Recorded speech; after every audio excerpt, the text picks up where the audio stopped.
I call our meeting to order, and for difference of our, because of the large group we have every day, we're going to hold our special council meeting after we get through the committee meetings. So it is time. I'm going to turn we have one agenda item that obviously everybody's here to talk about or wants to hear about, and so I'm going to turn over to Chairman Alan Nix.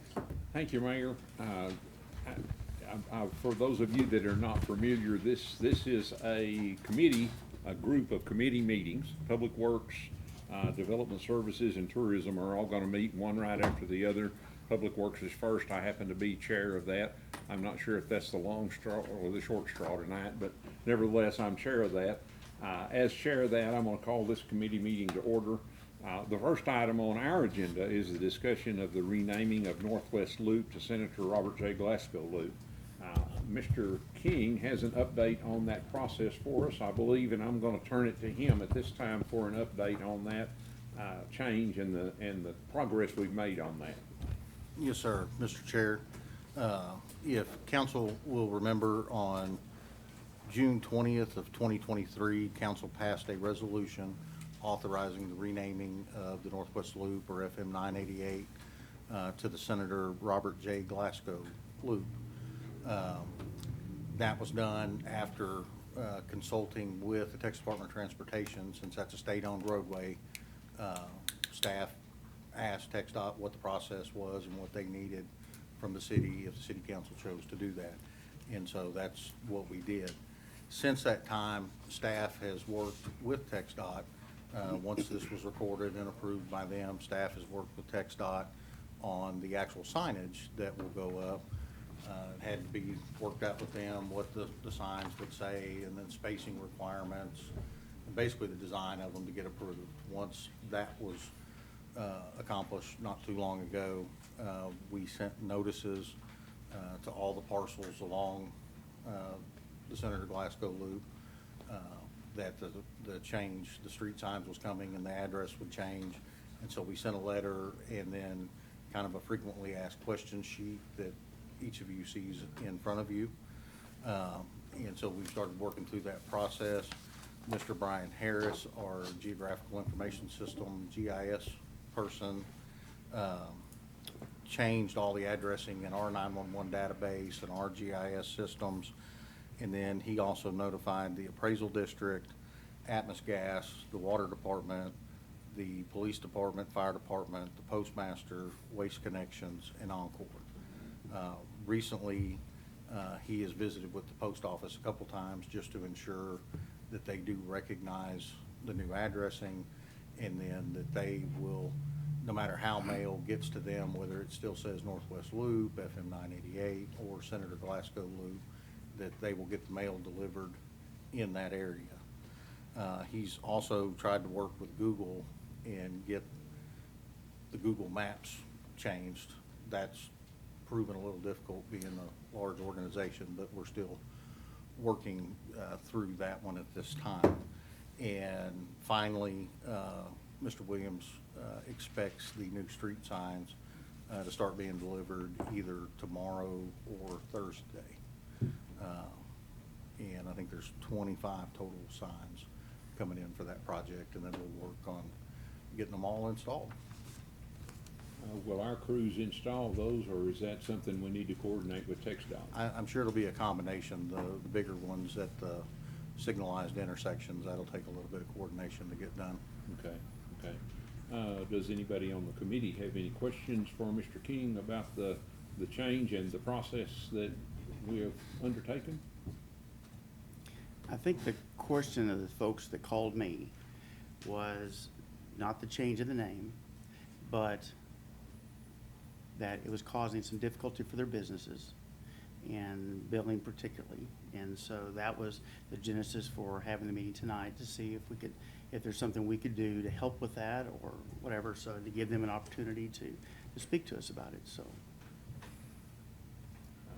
Having said that, Deanna, I know you and I see you in the office. Would you like to address us with any information?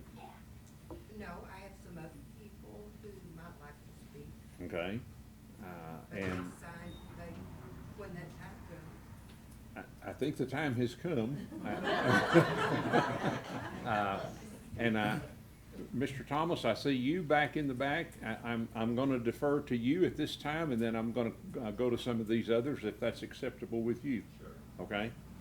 Yes, sir, Right there. please. If Yeah. you would come up to the microphone and state your name and address, and you have 3 minutes to explain your feelings and position to us. I'm Dr. Stephen Thomas. I've got Thomas Chiropractic Clinic on 2551 Northwest Loop, or Robert J. Glasgow, depending on which piece of mail I'm getting. I would love to see honor giving to Senator Glasgow for his recognition for what he has done. But what I would like the council to take into account is what you mentioned on the billing, stationary letterhead. It's just a conglomeration of issues that it brings up. And I discussed with some council members earlier, and I'm one of them that called you, Doug, asking, is there not some way that this could be done as a memorial highway or in honor of, rather than an official name change? And speaking for myself and then speaking with Ed Horton, Dr. Stanfield, Dr. Moore, the first notice I received that there was anything about a name change was from the CAD, when they sent a letter saying my address was going to be changed. That was the first thing I heard about it, and that was about a month ago. So to keep it short, I'd like to give honor to Senator Glasgow, but I'd like to see a way that we could do it without an official name change. Thank you. I've got 2 other folks that have asked to speak. Brad?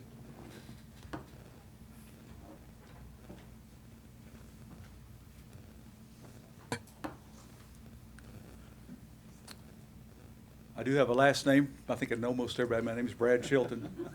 But anyway, I wanted to speak in behalf of this name change. Bob Glasgow loved Stephenville. His entire life was devoted to the improvement of our city. Stephen was rated #1 in his heart. He was always there to help and promote our community. He never forgot his hometown. Bobby was always willing to make a call or send a letter to someone on their behalf. Even though he represented over 20 counties in his first Senate district, he always kept his Stephenville friends close to his heart. They always came first. I think it's important that we give honor to Senator Glasgow. We need to remember and honor the heritage of those whose accomplishments have made our city what it is today. I think it's appropriate when people drive up and down Northwest Loop, they'll see his name and be reminded of what he did for our community. Future generations will see the loop named after Bob, and his love for our community will not be forgotten. As you grow through life, certain individuals become heroes. Bobby was not just my hero, but is a hero for all of us and our future generations. My wife, Carol, and I wholeheartedly support the renaming of the Northwest Loop to the Senator Robert J. Glasgow Loop, as the council has worked on. Thank you very much. Thank you. Jess Elliott?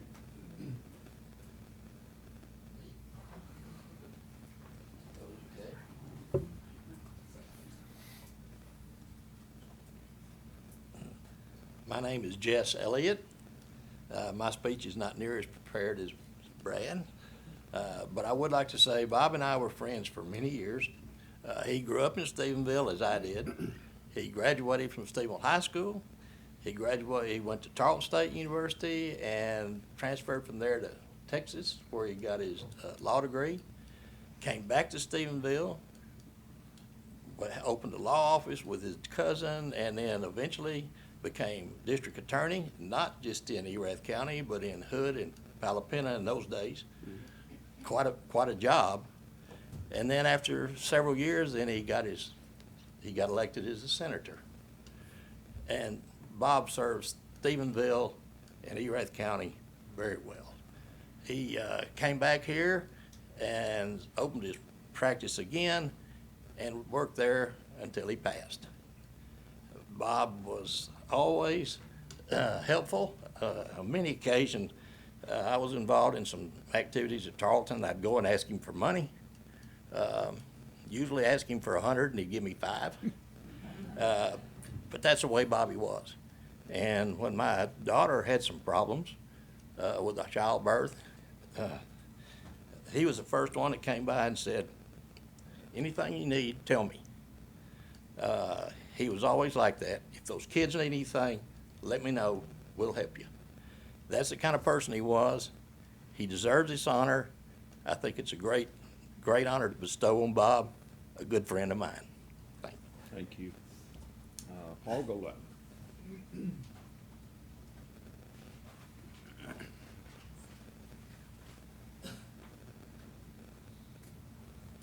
Paul Golightly, 115 Ben Hogan in town. And I just want to speak briefly about Bob Glasgow's time in the Senate. And I say briefly because I don't have a lot, but I wanted to mention to everybody that Bobby was one of the most respected senators in the state. And he represented, as everybody, as Jess just said, Stephenville very well. But his respect, and he had gained the reputation of being a premier bill passer. And I guess he probably passed more legislation in the Texas Senate in his 11 or 12 years, I guess he was a senator down there. But he made his mark, and if one of the senators or one of the had a complicated issue, they'd always want Bob to take care of it and carry that bill forward, because he always put his best into everything that he did down there. And that's how he gained such a respect. Former Governor Ben Barnes and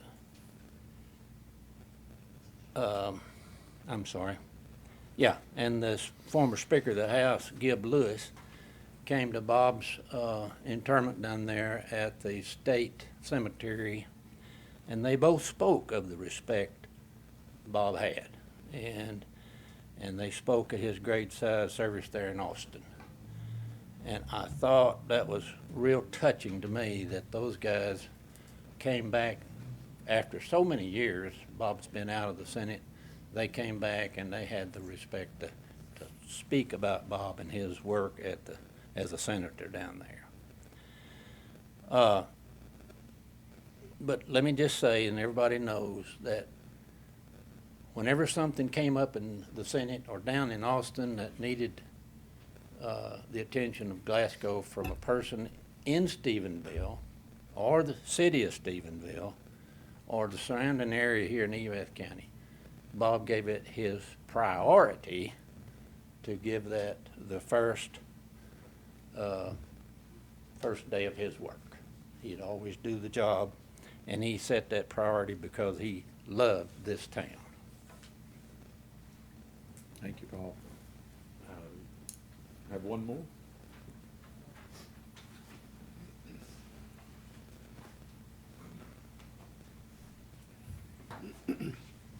My name is David Stanfield, and I have the co-owner of Stephenville Family Dentistry on 2541 Northwest Loop. I did not know the senator.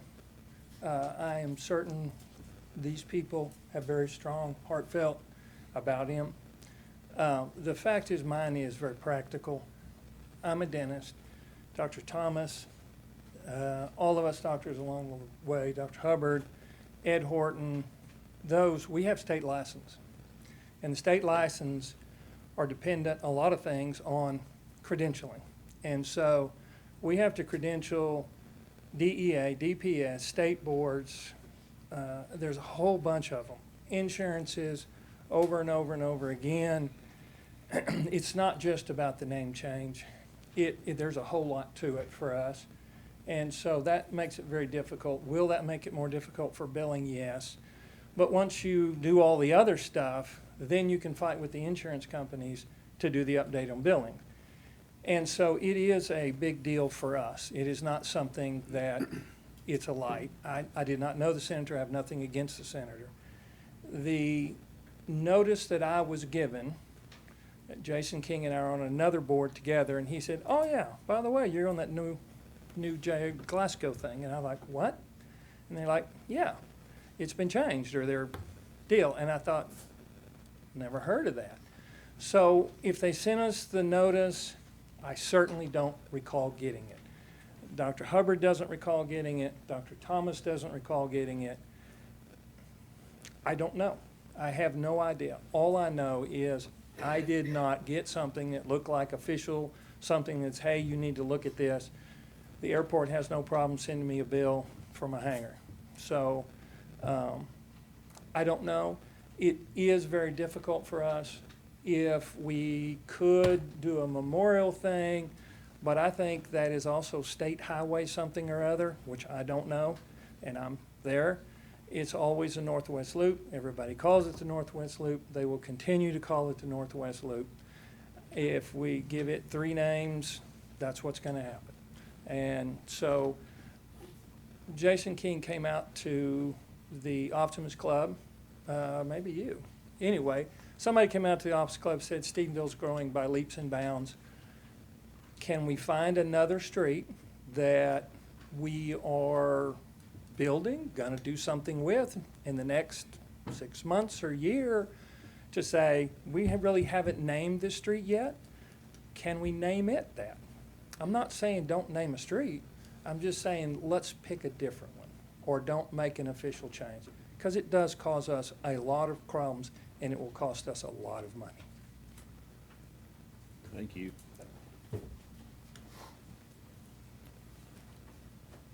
Are there any questions or comments from the committee about the change that has been made? Hello, VW. VW, would you like to speak? I don't know who speaks next. I'm ready to speak. Okay. B.W. Stevens. I apologize to the family, first of all, that we put them through all of this. If it's that much trouble, I think we all went through this in 9/11 with, not 9/11, 911 addresses a few years ago in the rural. I don't remember having any major problems with any of my buildings when I had to change to the 911 address. But I apologize that we don't have enough personal feelings for a man that put as much in this community, that put Stephenville on the map in Austin, Texas, as senator. And we owe Senator Robert Glasgow this. I worked 3 years, as y'all know, on this. Didn't get it done until Haskell got in here to talk to you, and he got sick. And then we felt like we'd do it. That's sad. It's sad that we have to argue about a little bit of expense and time that we're going to have to put out as much as this man put out for this community. For 53 years as an attorney and 12 years as a senator. And the loop was initiated by Robert Glasgow originally. So, I mean, the light at my Bosque River Center was put in by him. So, I mean, where do we quit? I guess I don't mean to be critical, but what if we named it Martin Luther? Would anybody have the guts to come up here and come protest that? I don't think so. I would. I would say. Well, you might have, David, but I'll remember that. But that's all I've really got to say is Glasgow deserves better than this, and the family deserves better than this kind of, to have to come in here tonight for this. Thank y'all very much. Thank you, VW. I don't think there's anybody in the room that would not acknowledge Bobby's commitment and his contributions not only to the city, but to the county, to the state. Personally, I could tell you a story about my granddaughter that he helped get in to see a doctor that she needed to see desperately. And I know that there's other people in the room that could tell similar stories. He was a very selfless man. He was helpful. He was kind. He was a firm man, and he was solid in his beliefs. He was an honest man. He could have left here and went to Austin after getting out of school and made a hell of a lot more money than he made in Stephenville, Texas. He could have made a lot more lucrative practice down there, I suspect, but that was not his home. And you were raised with him. Stephenville was his home. HEB on that farm. And he appreciated us, and And we appreciate him, and I think that was the council's intention when that was proposed, and then the decision was made to change that, to honor him, to honor his memory, to honor his contributions to the community, so that future generations, as someone said, can see that and recognize that and understand who he was, and remember, hopefully, some of the things that he did, and if they don't, maybe we can tell them some of those things. Back to the committee. Mayor? You know, these gentlemen who are dealing with the insurance credentialing and so on, I will tell you that I run a Medicaid business, and we just went through a revalidation process for all Medicaid, and it was a devil to get it done. It was a lot of hard work. So I want to acknowledge that, guys. I really do. That's a real difficult thing. But also I want to say that, I'll just tell you one story, Dan. I don't know if I told you this the other day on the call, but I go to the Senate and the House a lot during the sessions, and I was down there visiting with some secretary. She'd been there a while, and she said, "Where are you from?" And I said, "Stevens." She said, "Do you know Bobby Glasgow?" And she had been there about 50 years, and she said he was the nicest man I've ever known. And she didn't even work with him. She just had to be on the floor with him. So she acknowledged that he was a great guy. Only last thing I want to say is that Justin and Dan said she wished it had been called Bobby instead of Robert. Anyway, it was a good effort. But anyway, so we've got to come to some resolve. We have made a decision. The street's named that. And I think that staff are willing to work with you guys and help you with that in any way possible. You know, if it's Google, for example, Jason mentioned that.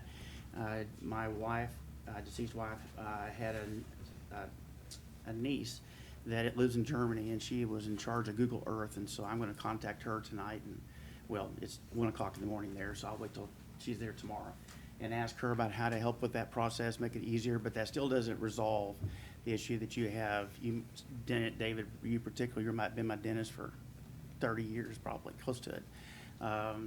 Is, you know, how do you get my insurance to pay for it? Because I don't want you to come bill me when I walk in and say, pay cash till the insurance works out. And so that is an issue we need to deal with. And if we can help with that, I know staff is willing to help you with that. But Bobby was a great guy. You know, he was always a gentleman. He'd get on the phone. If Deanna didn't call me, he would. And he'd say, "Mayor or councilman?" And I'd have to come down there and talk with Bobby. And we made the decision here in a very quick time frame, because he was ill. And it was a way for the family, particularly Justin, who was the initiator of that call, to honor him before he passed. And so I think that was the reason it was rushed like it was. And it doesn't resolve the fact that you didn't hear about it till a year after it happened. And so if there's something we can do to help with that, you know, I'll come down and help you if I need to start making phone calls to your insurance company. I don't think you want me to do that, but I'll be happy to do that. But it is something that we've done. And so I wanted to I had some contacts, and so I said I will have an opportunity for people to speak tonight. Since that's what was the complaint, was we didn't have that once before, so here's the forum to do that. So, Mr. Chair. I want to thank all of you for being here. I want to thank all of you for your input and your concern. And I want you to understand that we do appreciate and do acknowledge the fact that you took the time to come and share your thoughts and feelings with us, because it does matter. And that you are the city. You are the people that we are here to try to serve and do our best. Gentlemen, I'm sorry that it's going to create a hardship for y'all, and I think, as Doug said, staff will do everything in their power to assist you in the transition forward to the new address that you have and will need to use. Unless someone on the committee has other information, we're going to move to the next item on our agenda. Okay. Thank y'all again for coming. I appreciate it. We're going to start discussing mundane things like wastewater treatment plant renovation. So y'all are welcome to stay. We need some legal advice. You just stay here.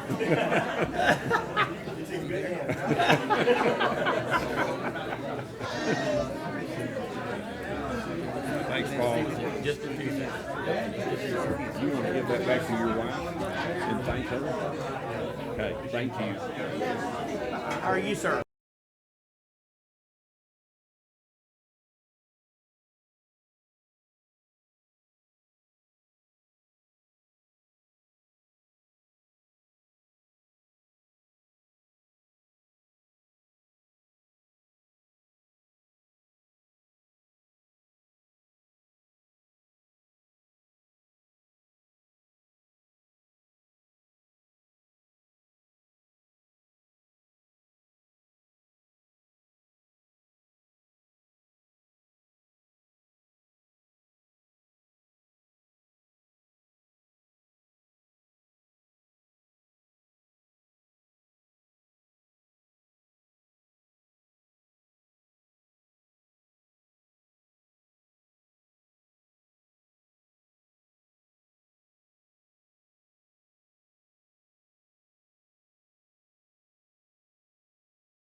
attempt to regain some semblance of order, Give we'll off move- that.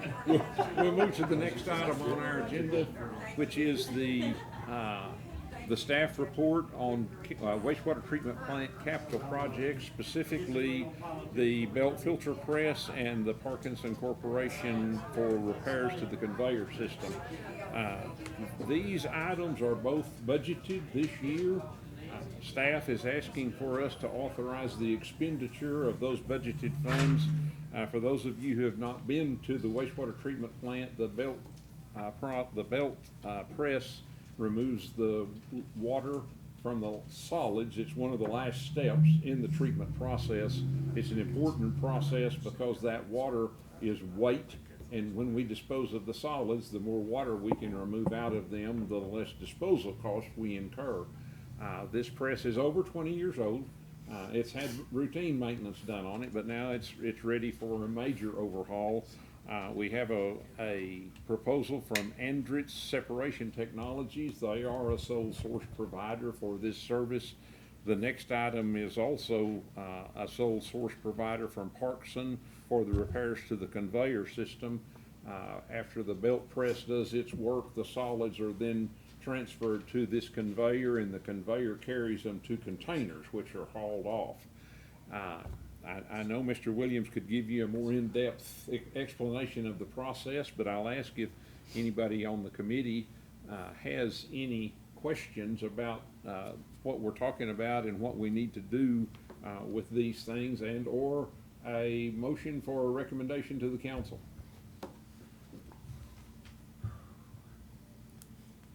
Just a question for you, Okay? and maybe Dick can fill us in, but just, these were all budgeted items, Yes, sir. and the bids are in comparison to the amount that we budgeted. That they reflect what we have budgeted for these things, yes, sir. Exactly. Mhm. I move that we recommend to the council that this be approved. I think we need two motions. Two? Well, that'll Mr. be Cook, the for first the one. two items, if I'm not mistaken. That will be the first motion that I make, that with regard to that, we need it for both drives, for the drives. Actually, for the separation technology contract for the belt press is the first item. Okay. Then my motion is that we recommend that council approval on that, on the belt drives. Okay. Second, Dean? Second. Okay, motion and a second. Any discussion? All in favor say aye. Aye.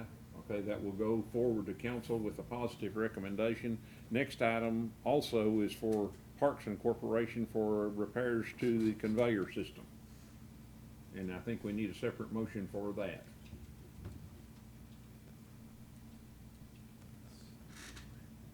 Go ahead, Dean.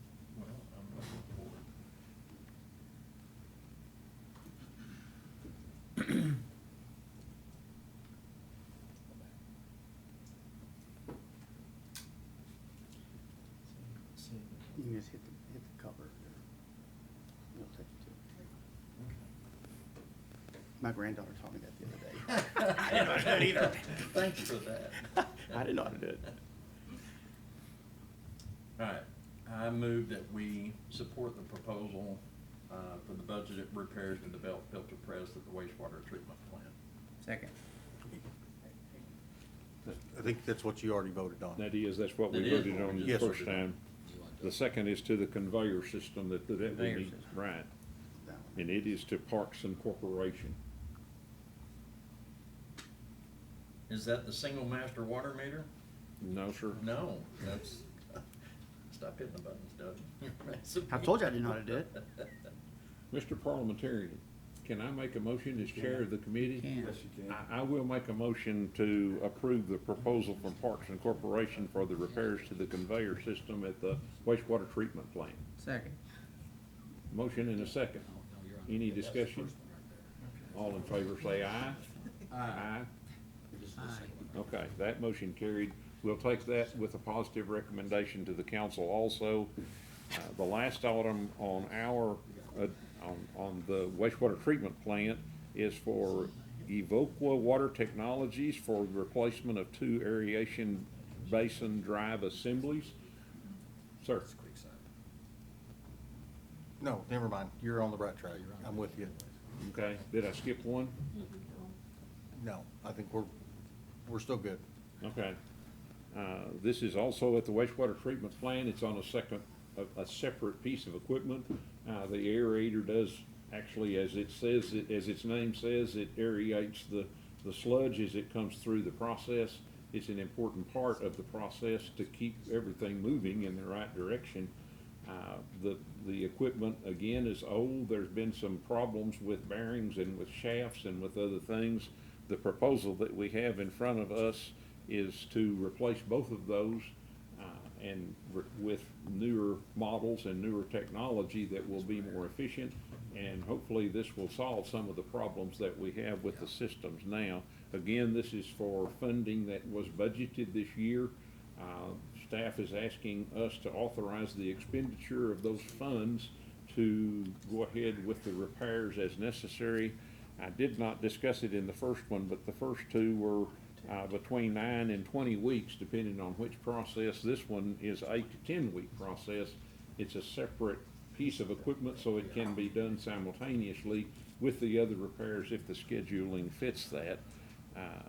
Do we have any questions about replacement of the drives on the 2 aeration basins? Those 2 drives are $94,523.80, correct? Correct. For 2 of them, yes, sir. Move that we recommend to the council the expenditure of $94,523.80. In other words, the bid amount for the 2 drives. Okay, motion, Second. second. Discussion?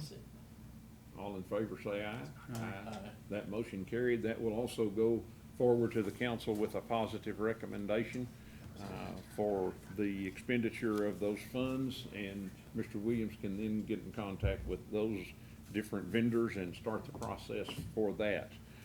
Next item on our agenda is consider abandonment of public water infrastructure in Creekside Apartment Complex. I'm gonna defer to Mr. King. I'm looking at you, Mr. King. Yes, sir. But I want to defer to Mr. King for an explanation on this, that they have requested. Yes. Mr. Chair, members of the committee, back in 2016, when Creekside Townhomes was built out on East FMA, as part of that project, the city worked with the developer, and they paid for all the individual meters for the 442 units. But then they were dedicated to the city, and we took them on as individual meters like we would in a residential neighborhood. Over time, that has proven to be a heck of a workload for our staff. And so, in fact, we looked at some numbers not too long ago as part of a new project that was coming, where that same request was asked again if we would consider that. And so that number of meters made up approximately 6% of the total meters in the city.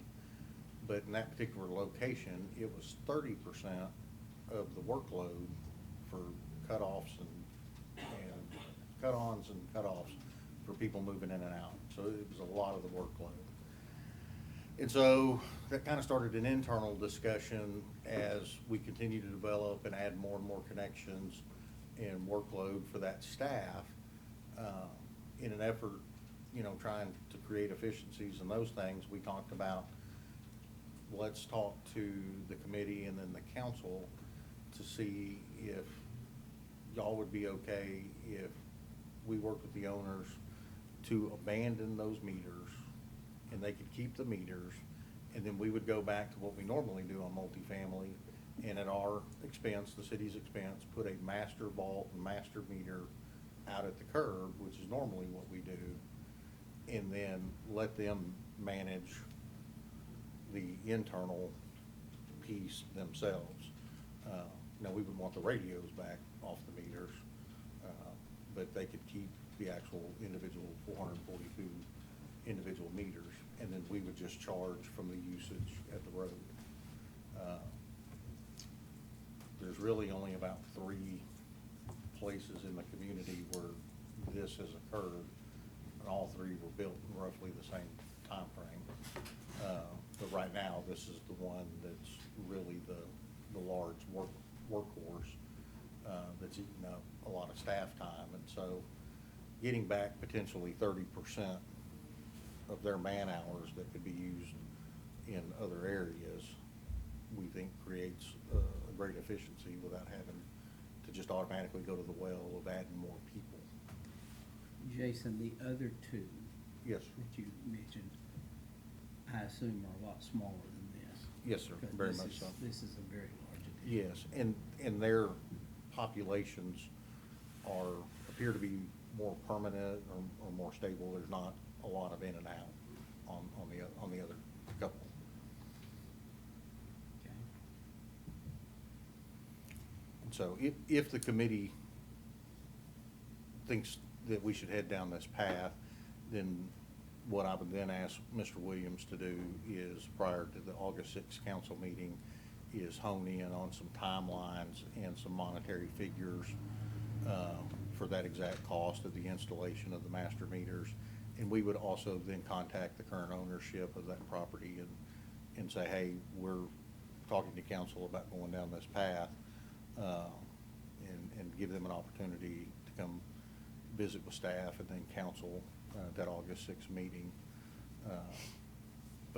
And we've also consulted with Mr. Thomas to make sure that we are on a path that allows us to do this abandonment. Personally, I think this is a good idea. And that we ought to do that. I'm wondering in my mind if this ought to be an overall policy change or a policy from the city with regard to these, so that you are covered in future negotiations. I would agree with it. Thus far, I can tell you on another large project, I just said no. Yeah, And, well, I was aware of that. yes, sir. But I was wondering if this should be Nothing wrong with codifying that, sir. Could, Mr. Chair, could we recommend back to the council that in the report that you make, that this would also include a future policy for the city to handle new apartment developments like this, and that be included in this? Yes, sir. Along with, since we're coming back on the 6th to review this, and with the actual figures and everything like that? I think if it's agreeable with the committee, we'll just ask staff to proceed with the fact-finding, to come up with numbers on what it will cost and time frame and those things. And I don't know that we have a written policy addressing that exactly, but we may want to consider one, and I think that would be a good idea for future developments. That would relieve some of the pressure on the city manager to have to make that decision. Well, the policy says, and that would make that decision easier for you in some cases, I believe. If the committee's agreeable with that, then we'll just ask Mr. King to bring that back to the council can you do that at the August meeting, Mr. King, and have that information? Yes, sir, and we'll look internally, see, does that need to be in the engineering standards manual? Is that the best place for it? But we'll find where the best place for that to be adopted. Okay. And then we can ask for that adoption that night as well. Okay, so we can handle that. I think we can handle both sides of that then at the August meeting and meet y'all's timeline also on that.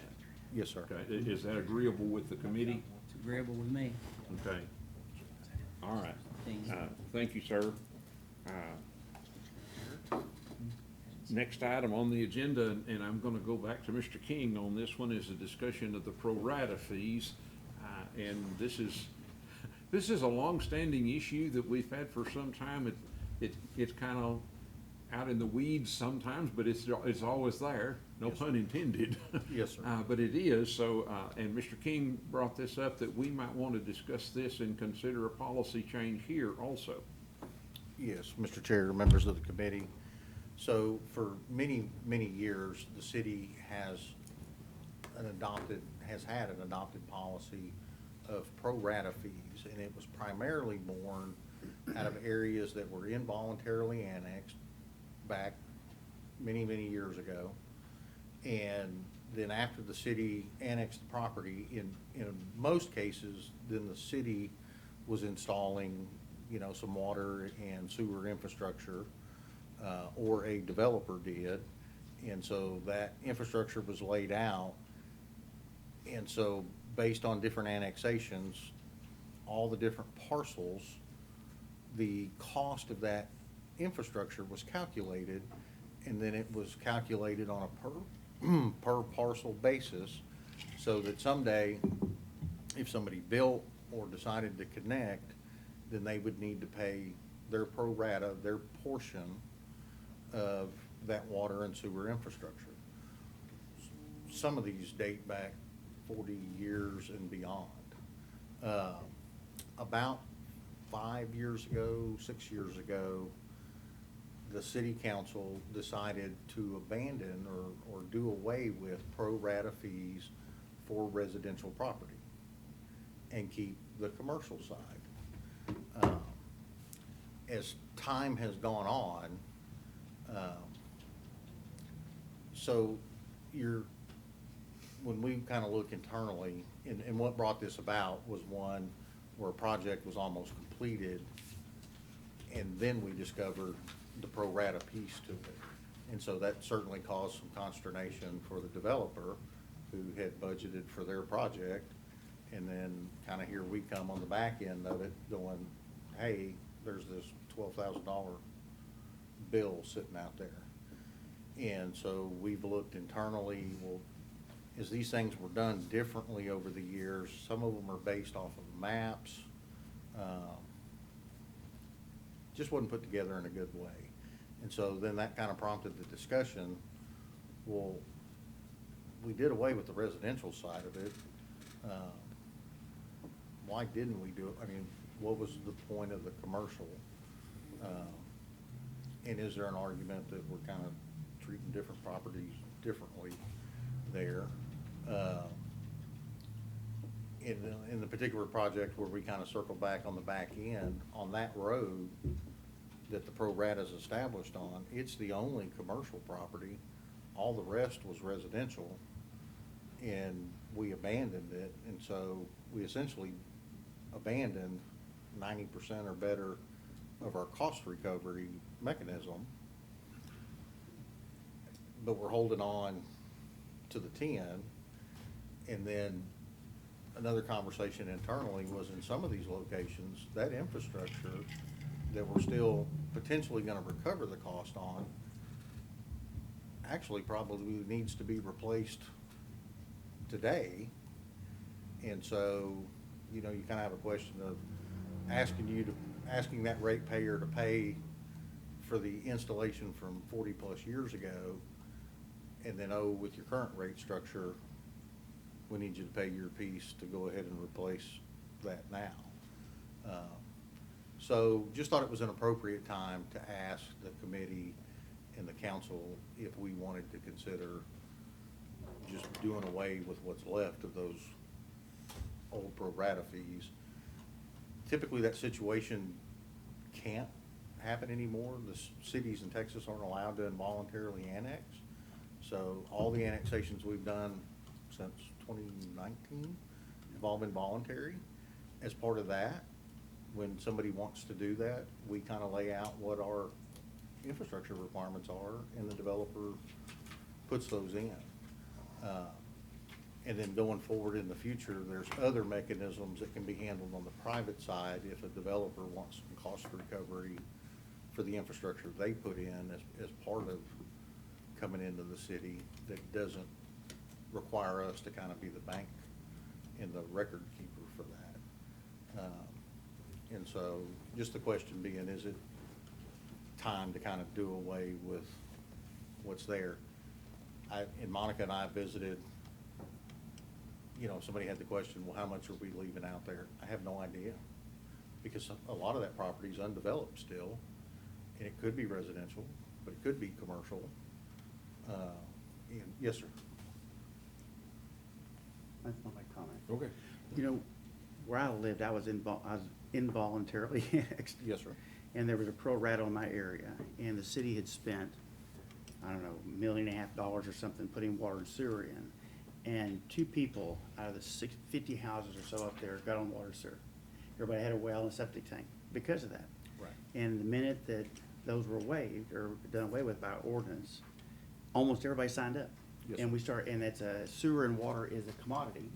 You know, it's an enterprise that we actually make a revenue on. And so now, you know, we all have sewer and water. Not everybody, I'm sure. My next door neighbor doesn't, but just nearly everybody else does. So I think it is a good thing to consider doing that.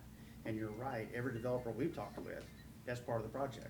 How are you gonna bring water and sewer to your project? Right. That's part of the discussion, so I think it's a good recommendation. Mr. King, do we need to make a recommendation to the council to rewrite the existing ordinance or amend it, or I'm not sure, I know what you're asking for, but I'm not sure how to accomplish that. We would repeal that ordinance or do away with it. And when we did it on the residential, we rewrote that ordinance, left the commercial in, and removed the residential. In this case, and we'll get the ordinance, if the committee wants to move forward, we would get that ordinance, and then what we'd be asking you to do is repeal that original pro rata ordinance. Or change the language to say waive it, whatever. I'll work with Mr. Thomas on Okay. what that appropriate document is. Okay. What's the pleasure of the committee? Do y'all concur with Mr. King's assessment that we need to reconsider that pro rata schedule and fees? Yes. Yes, Okay? absolutely, I concur with it, and having experienced it firsthand, from 45 years ago. You're old, Gerald. It is sometimes difficult to really understand why it wasn't collected and hasn't been collected and will never be collected, frankly. In some cases, in this particular one, it was a commercial thing, so, but, you know, it's, I think, Mr. King is absolutely right that it would be better for us to recommend to the council Okay. that I we would change that entertain- ordinance. I would entertain a motion to that effect. So moved. Motion that we Recommend the changing of the ordinance and Yes. remove. The policy change that Mr. Yes. King recommends, and that's what I think Mr. Cook's motion is to do. It is. Are you in favor of that? Yes, sir. Okay, so I have a motion and a second. Any other discussion? All in favor, say aye. We'll authorize Mr. King to bring back to the council then at the August meeting the necessary documents to either repeal or amend, whatever is the easiest way for us and staff to deal with that then. Okay, all right. Mr. Mayor, that concludes my committee meeting. Thank you. Mr. Cook? Thank you, Mayor. We have in front of us a staff report. This is a continuation of the discussion with regard to B2 zoning, permitted and conditional uses, and of course it has to do with the items that are auto-related. This stems from a proposed paint and body shop repair and within a B2 zone. And that B2 zone doesn't allow for a paint and body shop, auto paint and body shop to go in that, and so it was denied. All of you are aware of that. So we were asked to take a look and have a discussion with regard to this and come up with some alternatives. And those alternatives are before the committee right now and for the rest of you. That, those typical alternatives would be we take all the auto-related uses and listed as permitted uses and make them conditional uses overall, and including this, the paint and body shop. And in R2, we take the auto paint and body shop repair and make it strictly a conditional use under the B2 district zone. Or we take no action, and that no action with the understanding that we're about to consider approval of the comprehensive city plan. That approval will come up in August. Along with that, there will be revised land use regulations. Now, the revised land use regulations will come during the year, but that will be coming as a result of the adoption, if the council adopts the comprehensive city plan. And therefore, we can take it that direction, or we take no action whatsoever on this particular thing, of course. So those are the ones. We talked about this in committee last time. Are there any additional comments or anything from the committee with regard to, Steve, is there anything that you would like to add to this? No, sir, that's it. Okay. Mayor? So even if we made a decision, it could change with It the could change. comprehensive plan. This is one of the things we wanted to make sure of in looking at the comprehensive plan, and I was trying to buy a little time for another month so that we could make sure that that is one of the type things that we will be faced with, and so that's, and so it's on here. So I have a question. Yes. The existing businesses, it says it would continue operation of the non-conforming use. Mhm. So all those businesses that are already the auto body, are they gonna have to come They're in front of us to, or are they just grandfathered in, or what are we? Grandfather. They're Okay. legal non-conforming uses. Okay. Continue as legal non-conforming uses. Okay. But if they're non-conforming, if they sold, will they have to change use That was then? my They next would. question, was what happens if they sell? If they sell or change, we discussed this the other day. Steve will. Sorry, you said you did. This is good. So businesses that are currently operating in a B2 district that are not a permitted use by that zoning, they're legal non-conforming use, they can continue to be in a legal non-conforming use. If they leave, it's still the use of the building and use of the land. It continues until it's no longer a legal non-conforming use for 12 months or more. And then once you reach that window, that's when future uses would have to comply with the permitted uses of the code of ordinances. Never shut your Basically. business down. Yeah. Okay. Are there other questions for Steve? How many businesses is this going to affect that will technically be non-conforming at that point? So it should be transparent if they're already in place. Right. You know, the ones that I'm aware of have been there for many years, Right. probably before the zoning. I believe there's one that may be a little different from that we will eventually have to address one way or the other. But part of what we were doing tonight to see if we wanted to establish a mechanism that would give us that ability to do so. So if we make no changes to the land use regulations, then the existing businesses will continue as is. And we will simply know that if we have requests for paint and body shops in B2, it's just not a permitted use, and there's no way to accommodate that. And then things can change significantly when we do the new land use, which is gonna be more form-based That's absolutely right. in the future. So, Maddie, do you? oh, Sorry, excuse me. so the list that we have on B2 could possibly change Yeah. when we reevaluate all that and redo with the comprehensive plan that, Yes, ma'am, that new the comprehensive plan, if adopted, will be a paradigm land shift. use, We've yeah. mentioned that. I think that's terms been used multiple times as we, prepare for this, because it's going to be a learning curve for everyone, myself included. But it will no longer be a rigid set of uses. It will really be what fits into the area in relation to the existing businesses and buildings. And then how that exactly works, I haven't quite gotten there yet, but it will require some land use regulation revisions along the way.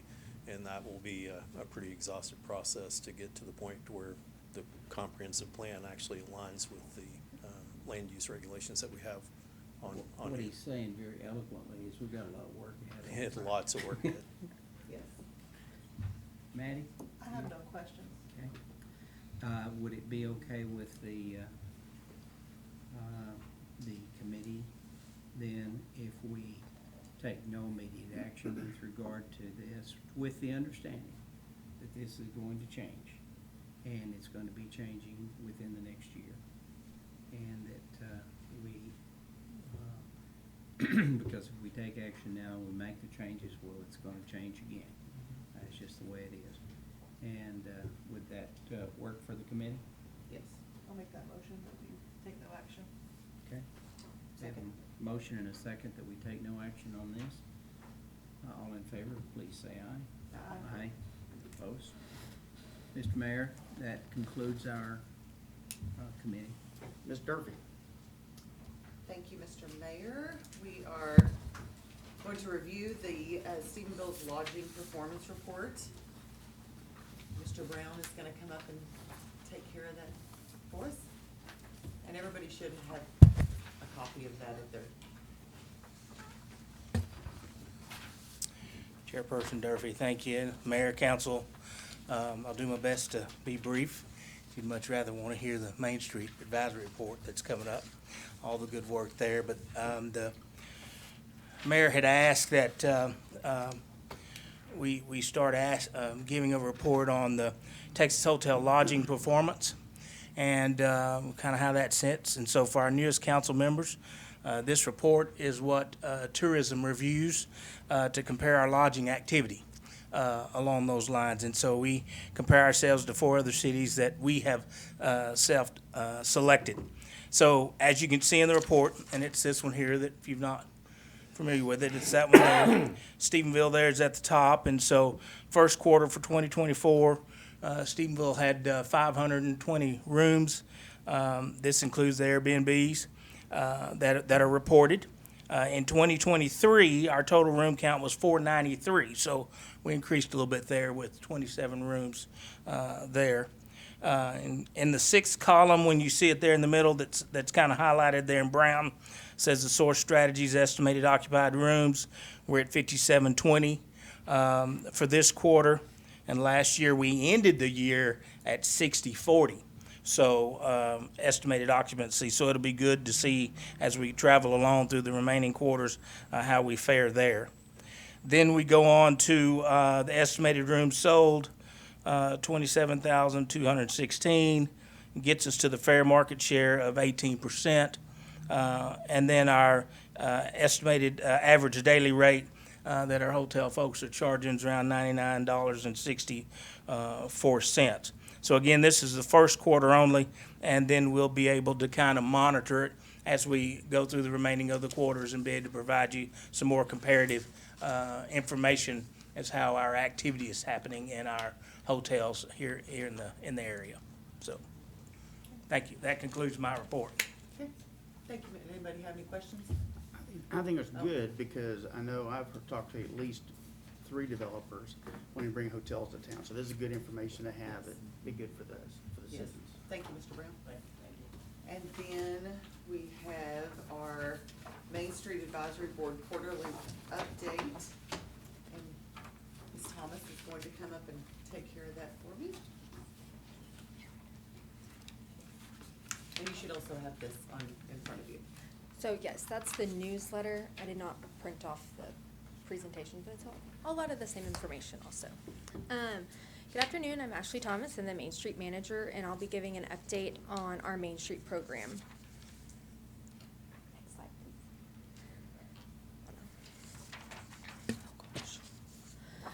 So according to the National Main Street Association, Main Street is a nationwide preservation, revitalization, and restoration economic development-based program.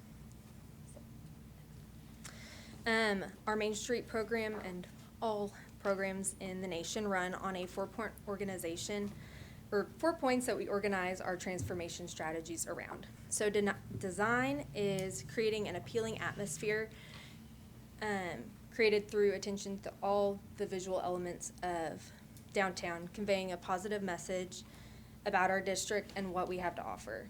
These physical elements can include buildings, storefronts, signs, public spaces, parking areas, furniture, art, landscape, merchandising, and the list goes on. There's a lot.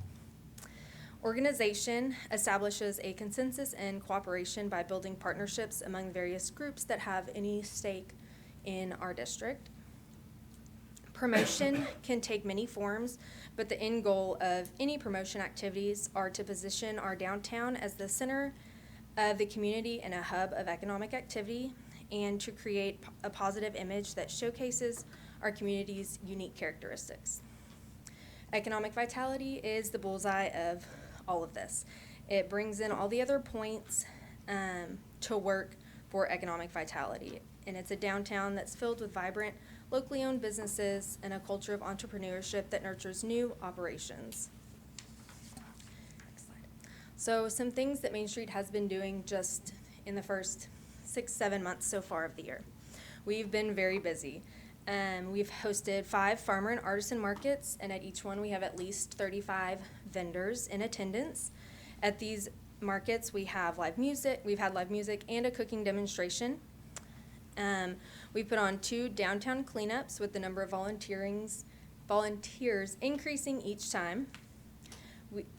At our farmers markets, we're getting more fresh produce vendors each month. So it's a lot of what we hear that people want. So we're really trying to get more people that have that.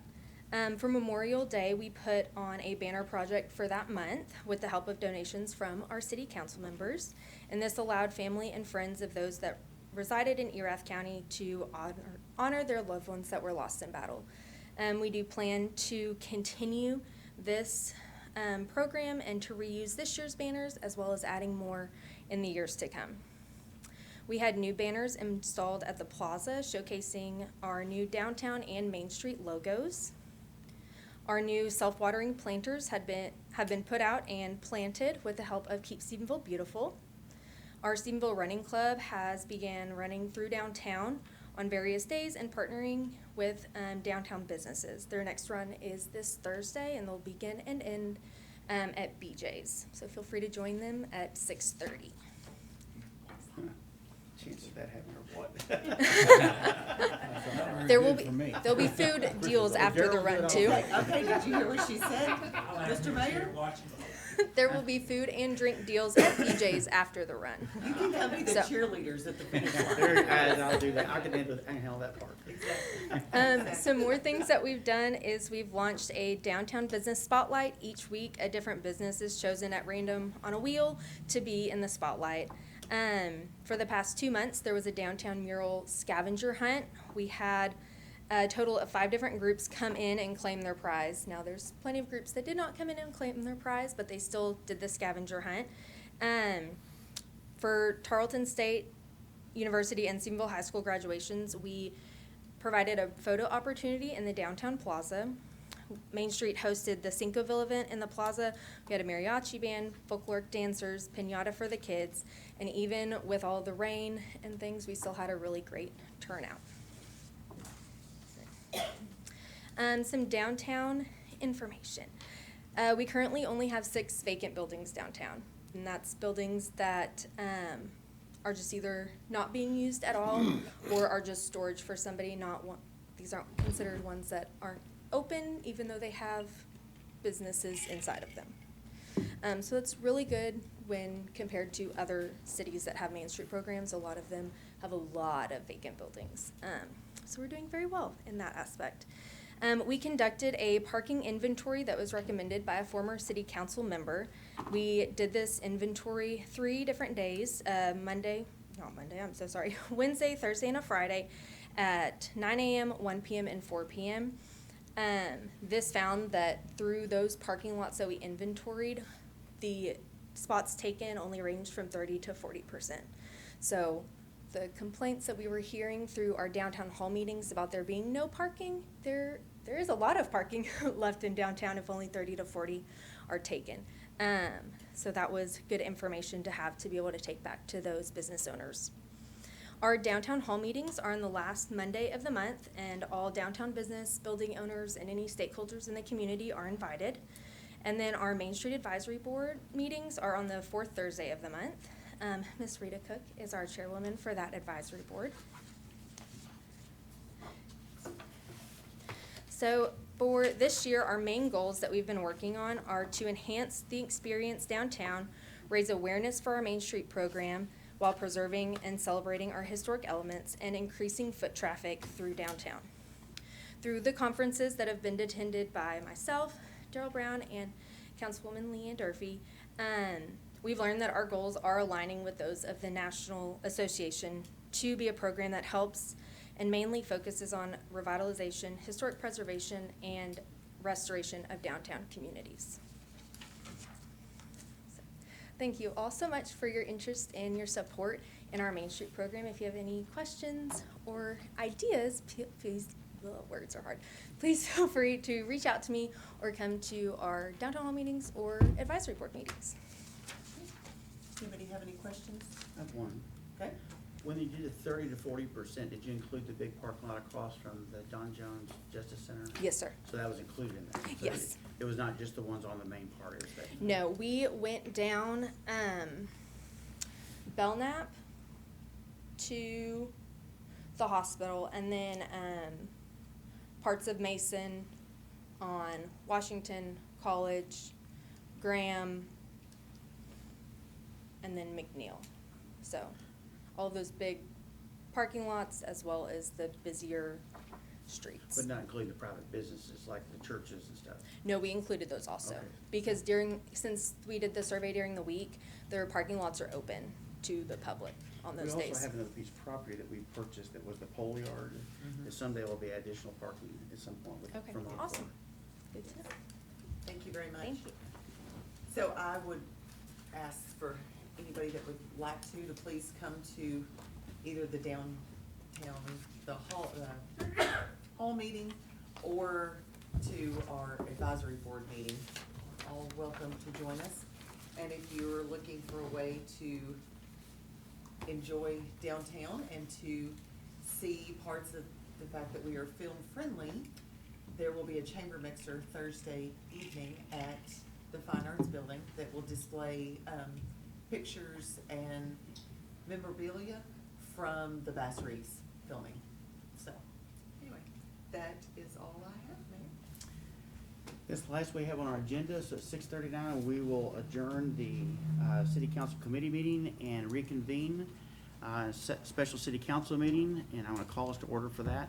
And in compliance with the provision of the Texas Open Meetings Law, Subchapter D, Government Code Vernon's Texas Codes, annotated in accordance with Section 551.072, deliberation regarding real property, to deliberate the purchase, exchange, lease, or value of real property, to wit, real property located at S 2600 City Edition. And if we make any decisions, we'll come out here and ask us here.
56, it calls back into session. Is there any recommendation from executive session? Mayor, I would make a motion to authorize the city manager to begin negotiations with realtors as discussed in executive session. Second. We have a motion and a second. All in favor, say aye. Aye. Motion passes. It is 6:56:47, and we'll stand adjourned.